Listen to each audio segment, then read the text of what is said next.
पहले तो हम भी लगे होगा दाई माँ कि ओकर इच्छा कबो पूरा नहीं कर सकी थे। दोस्तों, खेसारी लाल यादव जी के जन्मदिन के मौके पर एक फिल्म का ट्रेलर कल ही रिलीज कर दिया गया है वेब म्यूजिक के यूट्यूब चैनल पर, जिस फिल्म का नाम है मेरे नैना तेरे नैना। और दोस्तों, इस वीडियो में मैं आपको फिल्म मेरे नैना तेरे नैना इस फिल्म के ट्रेलर रिव्यू के बारे में बताने वाला हूं, तो प्लीज वीडियो को पूरा देखिएगा। और अगर आप सभी लोग हमारे यूट्यूब चैनल पर पहली बार आए हैं तो वीडियो को लाइक करके चैनल को सब्सक्राइब जरूर कर लीजिए। फिल्म मेरे नैना तेरे नैना ये एक अवधी फिल्म है, बहुत ही अलग सा लैंग्वेज भोजपुरी से मिलता जुलता है, लेकिन एक भोजपुरी कलाकार के लिए टफ होगा डब करना या काम करना। और दोस्तों, इस फिल्म के जितने भी कलाकार हैं वो मैक्सिमम है, ज्यादातर अवधी इंडस्ट्री के ही कलाकार हैं। और इस फिल्म के म्यूजिक डायरेक्टर, लिरिक्स राइटर लगभग मैक्सिमम भोजपुरी इंडस्ट्री से उठाए गए हैं।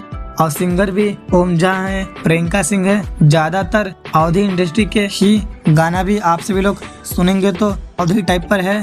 और खेसारी लाल यादव जी का ज्यादा डायलॉग भी नहीं है और गाना भी नहीं है ट्रेलर में, और फाइट सीन तो बिल्कुल नहीं है। ये एक अलग कॉन्सेप्ट पर फिल्म बनाई गई है, जादू टोना वशीकरण इस टाइप में दिखाया गया है।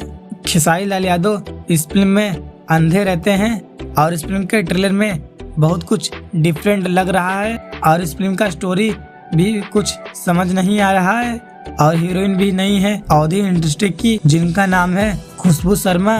और इस फिल्म के लीड रोल में तो खेसारी लाल यादव हैं, और खेसारी लाल यादव जी के आवाज में भी कोई गाना सुनने को नहीं मिला, और हिंदी टच दे रहा है हर गाना, और डायलॉग भी अवधी इंडस्ट्री में भी डाला गया है। बहुत हद तक टाइप पर समझ भी आता है, कुछ भोजपुरी से मिलता जुलता ही है अवधी लैंग्वेज, लेकिन मजा आने वाला है फिल्म में। और दोस्तों, इस फिल्म का ट्रेलर आप सभी लोग देखे हैं तो आप सभी लोग बताओ कि खेसारी लाल यादव जी का फिल्म मेरे नैना तेरे नैना इस फिल्म का ट्रेलर आप सभी को कैसा लगा। और दोस्तों, वीडियो पसंद आए तो वीडियो को लाइक कीजिए, चैनल को सब्सक्राइब कीजिए। फिर मिलते हैं आपसे एक और नए वीडियो के साथ, तब तक के लिए बाय।